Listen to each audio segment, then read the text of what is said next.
পর দেখা যায় গৌরী আর তার বয়ফ্রেন্ডের দেখা হচ্ছে। গৌরীর বয়ফ্রেন্ডের নাম চান্দু। একদিন চান্দু গৌরীকে নিয়ে একটা নদীর ধারে যায়। তখন চান্দু গৌরীকে বলে পানিতে নামতে। গৌরী যখন পানিতে নামে তখন সে দেখে পানির নিচ থেকে অনেকগুলো হাত উঠে আসছে, যেন ওকে ধরতে চাইছে। এটা দেখে গৌরী খুব ভয় পেয়ে যায়। কিন্তু আশ্চর্যের ব্যাপার হলো চান্দু এসব কিছুই দেখতে পাচ্ছিল না। গৌরী তখন চিৎকার করে কাঁদতে থাকে। একটু পর বোঝা যায় এটা সব গৌরীর কল্পনা ছিল। রাতে গৌরী আবার ঘুম থেকে উঠে যায়। সে আয়নার সামনে গিয়ে অদ্ভুত আচরণ করতে থাকে, ঠিক পাগলের মতো।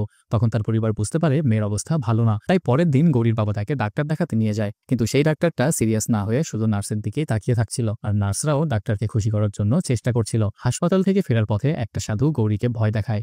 তখন গৌরী দেখে আশেপাশে সবকিছু উল্টো ঘুরছে। সব মানুষ উল্টোভাবে হাঁটছে। এটা দেখে গৌরী খুব ভয় পায়। ঠিক তখন তার বাবা তাকে একটা ঝাঁকুনি দেয়। আর আমরা বুঝতে পারি এটাও গৌরীর কল্পনা ছিল। পরের দিন আবার গৌরীকে ডাক্তার দেখাতে নিয়ে যাওয়া হয়। নার্স যখন তার চিকিৎসা করছিল তখন গৌরীর মনে হচ্ছিল সে একটা ছেলের মতো হয়ে সেই নার্সকে ভালোবাসার চোখে দেখছে। নার্স চলে যাওয়ার পর ডাক্তার আসে ইনজেকশন দিতে, কিন্তু গৌরী সেটা সহ্য করতে পারে না। ইনজেকশন দেওয়ার সময় গৌরী হঠাৎ ডাক্তারের হাত চেপে ধরে বলে, আমি তোমার নার্স না যে তুমি যা খুশি তাই করবে। এটা বলে সে চিৎকার করে বাবাকে ডাকে আর বলে এই ডাক্তার আমার সঙ্গে খারাপ কিছু করার চেষ্টা করছে। গৌরীর বাবা খুব রেগে গিয়ে ডাক্তারকে মারতে শুরু করে। তারপর মেয়েকে নিয়ে বাসায় চলে আসে। সেদিনের পর থেকে গৌরীর ব্যবহার একদম বদলে যায়।